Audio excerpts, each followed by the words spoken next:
The first thing you should be carrying is a knee hammer or a medical hammer. The purpose of the medical hammer is the senior will ask for this medical hammer. Your consultant will ask for this, and they will ask you, even ask you to check what is the neurology of this patient. And for that you need that hammer to assess the reflexes. Though you can use your phone or there are other things, but keep a medical hammer, that's more precise.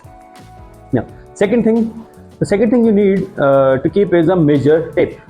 Always keep that in your pocket. Buy a bunch of measure tape, because you will be like lost and you won't be remember where you have kept those measure tape. So keep a bunch of those. And the purpose of keeping it, in orthopedics you have to measure the limb length. Okay, there is a big importance of limb length discrepancy in the orthopedics. So for measuring the limb length, the thigh girth, the leg or thigh or the arm girth, to measure the thickness, you need a measure tape. Okay, and the third thing you need is the goniometer. See, the goniometer purpose is to measure the range of motion of the joints and to measure the deformity. And before correcting the deformity, you have to measure how much degree of deformity is there, how much correction you want. For that, goniometer is needed. And for example, in case of scoliosis and kyphosis, the Cobb's angle, that you measure with the help of a goniometer.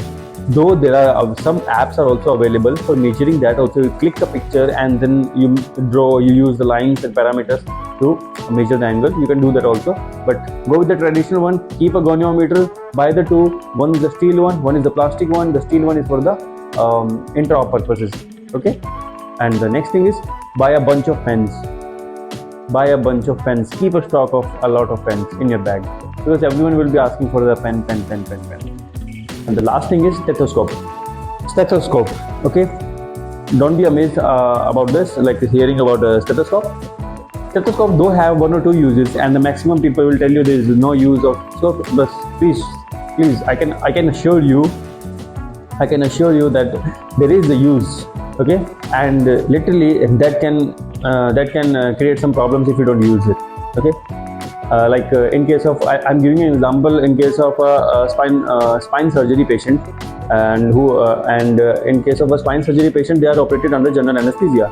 And in case of general anesthesia, your gut, the bowel movement, it gets stopped, and it takes around 12 hours or sometimes take 24 hours to return back.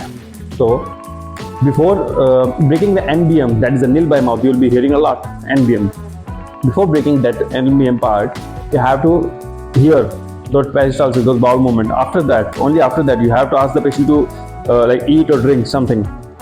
If you ask the patient to eat or drink, if you have given a neuraxial anesthesia, in which the patient can eat after 3 hours or 4 hours or 6 hours, depending upon the institution, depending on the anesthetist.